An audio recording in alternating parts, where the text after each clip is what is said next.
এইবিলাক পুৰুষ চেল হয়। এইবিলাক মই মোৰ এটা মৌ কলনীত ৰবাৰেৰে বান্ধি দিম, কিয়নো সেই বাকচত নতুনকৈ মৌৰাণীৰ জন্ম হৈছে, কিন্তু তাতে পুৰুষ মৌমাছি নাই। মেটিং কৰাৰ সময়ত পুৰুষ মৌমাছি বাকচত নাথাকিলে ডিভিজন ছাকচেছ নহয়। গুড ইভিনিং বন্ধুসকল, আপোনালোকে যিসকলে ঘৰতে মৌমাখি পালন কৰিব বিচাৰে, মোৰ ভিডিঅ'টো সম্পূৰ্ণ চালে আৰামছে ঘৰতে মৌমাখি পালন কৰিব পাৰিব। মোৰ এইটো এপিচ চেৰানা ইণ্ডিকা মৌমাখিৰ বাকচ হয়। অসমীয়া ভাষাত খুৰুংগীয়া মৌমাখি বুলি কয়।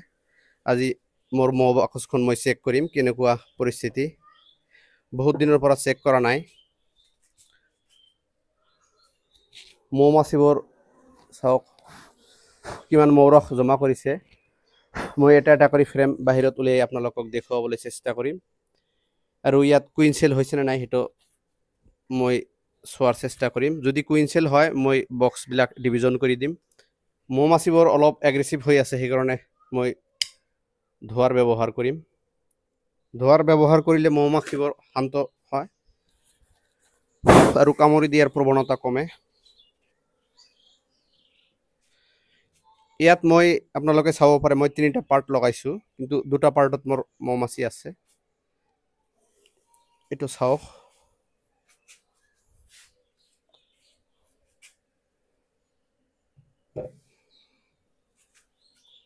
চাওক কামুৰি দি আছে মৌমাখিয়ে মোক। কেনেকৈ কামুৰি দি আছে মই আপোনালোকক লাইভ দেখুৱাবলৈ চেষ্টা কৰিম। মৌমাখিয়ে কামুৰিলে আপোনাৰ ক্ষতি নহয়, বৰঞ্চ লাভ হয়। বি ষ্টিং থেৰাপি বুলি এটা থেৰাপি আছে, সেই থেৰাপিত মৌমাখিৰ ষ্টিং ব্যৱহাৰ কৰে। এই মৌমাখিখিনি মই হাতেৰে ইয়াৰ পৰা বাকচৰ ভিতৰত দিম। চাওক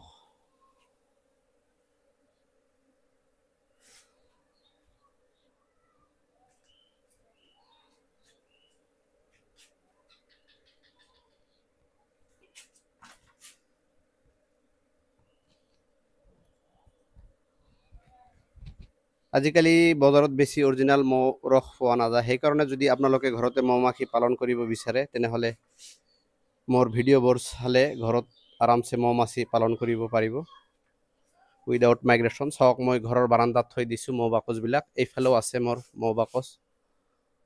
ইয়াৰ পৰা আৰু ডিভিজন কৰিম আজি। সম্ভৱতঃ কুইনচেল হৈছে, মই পুৰুষ মৌমাছি দেখা পাইছিলোঁ।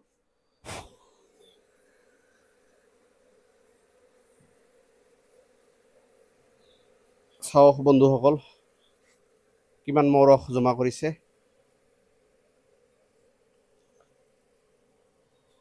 আৰু এইবিলাক চাওক, এইবিলাক পুৰুষ মৌমাছি হয়। সম্ভৱতঃ ইয়াত কুইনচেল হৈছে।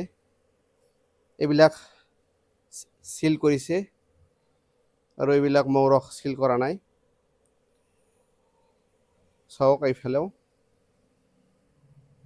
আধা কিলোমান হ'ব এটা ফ্ৰেমতে।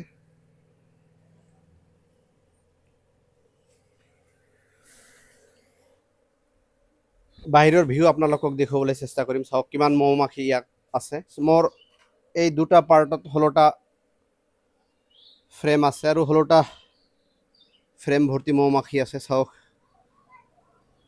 কিমান মৌমাখি বাহিৰত ওলাই আছে।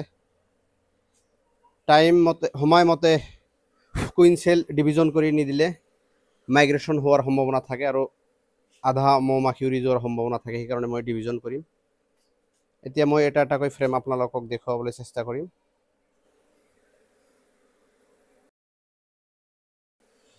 এইটো চাওক, সাধাৰণতে ওপৰত যিটো পাৰ্ট থাকে সেই পাৰ্টত অকল মৌৰস জমা কৰে, কিন্তু ইয়াত আপুনি চাব পাৰে ইয়াত ৰাণী মৌমাখিয়ে কণীও পাৰিছে আৰু মধু জমা কৰিছে। ইয়াত বহুত মৌমাখি হৈছে, আৰু প্ৰতিটো চাকৰ ভিতৰতে ৰাণী মৌমাখিয়ে কণী পাৰিছে।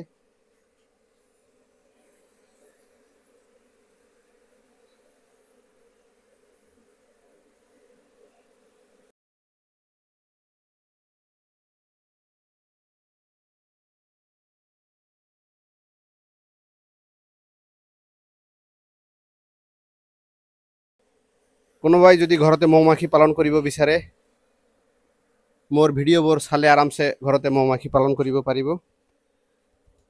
চাওক বন্ধুসকল, মৌমাখি পালন কৰোঁতে সাৱধানতা অৱলম্বন কৰিব লাগে। চাওক, আমি বিকিপিং কেপ বুলি কয় ইংৰাজীত, আৰু অসমীয়াত মৌমাখি পালনৰ টুপি বুলি কয়, জালি। মোৰ মুখত কামুৰিব নোৱাৰিব, মই সেইটো ব্যৱহাৰ কৰি আছোঁ।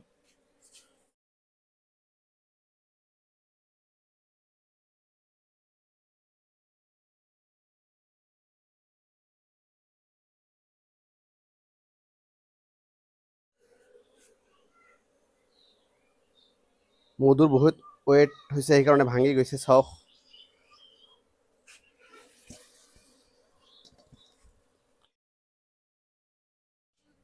চাওক বন্ধুসকল, মৌমাছিবিলাক বহুত দিগদাৰি কৰি আছে ইয়াত, সেইকাৰণে মই মৌমাখিবিলাক হাতেৰে বাকচৰ ভিতৰত সোমাই দিম।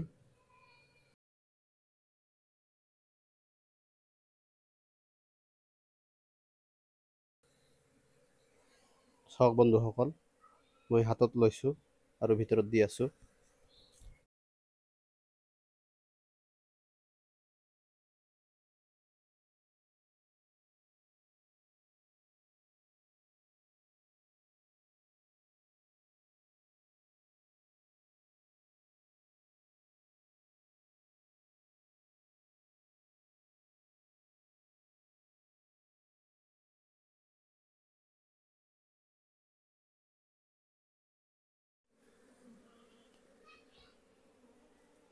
ইয়াত ফ্ৰেম অনুসাৰে মৌমাছি বহুত হৈছে, সেইকাৰণে চাওক, ওপৰত এইবিলাক পুৰুষ মৌমাখিৰ চেল হয়, তলত সম্ভৱতঃ কুইন চেল আছে।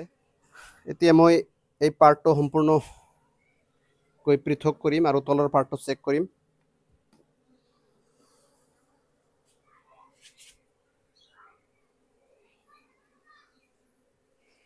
যেতিয়া আপোনালোকে মৌ বাকচ খুলিব, লাহে লাহে খুলিব, কাৰণ ৰাণী মৌমাছি মৃত্যু হ'লে বহুত অসুবিধা হয়।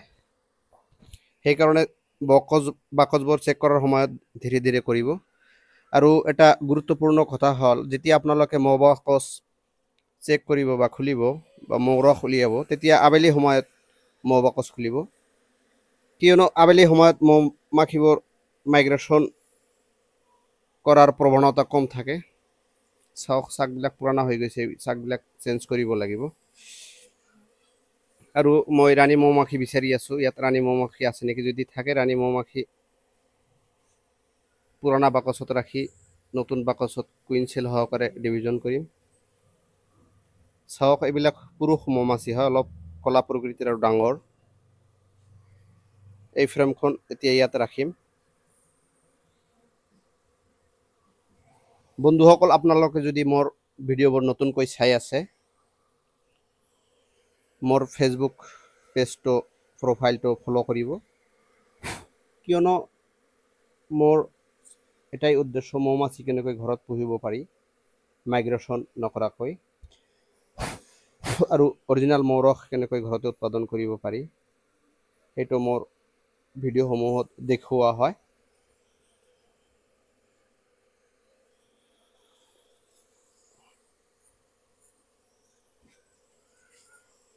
চাওক, কিমান মৌমাখি, আৰু এইবিলাকৰ পৰা কেইদিনমান পিছত মৌমাখি ওলাই আহিব।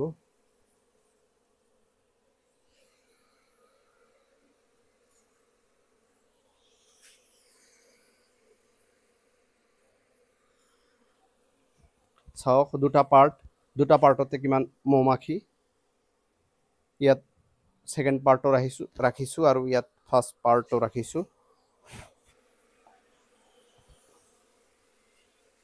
কুইন চেল এতিয়াও বিচাৰি পোৱা নাই, কিন্তু মাজে মাজে চেক কৰিব লাগিব বাকচখন।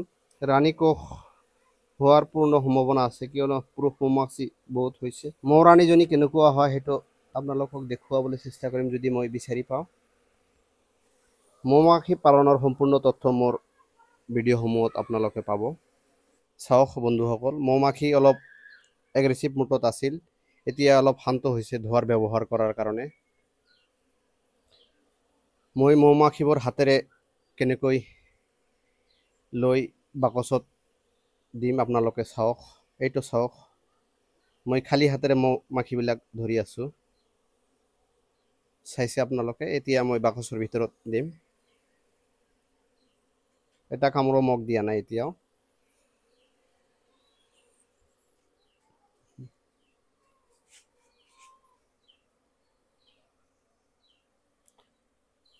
এইটো মোৰ ছেকেণ্ড পাৰ্ট হয়। যদি কুইন চেল থাকিলে হয় তেনেহ'লে মই এইখন বাকচৰ পৰা কুইন চেল যিটো ফ্ৰেমত হৈছে সেই ফ্ৰেমটো ইয়াত আনি 100 মিটাৰ মান দূৰত ৰাখি দিলোঁ হয়, ইয়াৰ পৰা নতুন এটা কলনীৰ সৃষ্টি হ'ল হয়। এতিয়া মই মৌৰস সংগ্ৰহ কৰিম, যিবিলাক চাক কাটিছোঁ তাৰ পৰা সংগ্ৰহ কৰিম।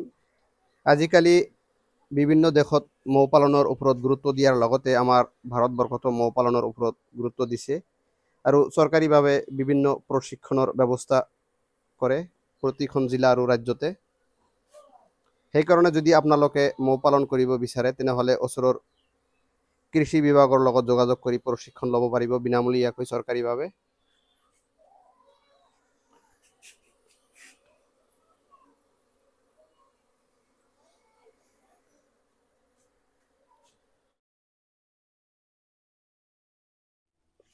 মোৰ চাকবিলাক বান্ধা হ'ল, চাওক এইবিলাক পুৰুষ মৌ মাছিৰ চেল হয়। যিখন বাকচত নতুন মৌৰাণীৰ জন্ম হৈছে তাত পুৰুষ মৌ মাছি নাই, সেইখনত মই এইটো দি দিম, কিয়নো সেইখন ইমাৰ্জেঞ্চি কুইন চেল হৈ ৰাণী মৌ মাছিৰ জন্ম হৈছে। সেইকাৰণে কুইনজনী ভাৰ্জিন আছে আৰু মেটিং কৰিব পৰা নাই। কুইনজনী মেটিং কৰাৰ পিছতহে নতুন কলনীৰ জন্ম হ'ব আৰু ৰাণী মৌ মাখিয়ে কণী পাৰা ষ্টাৰ্ট কৰিব।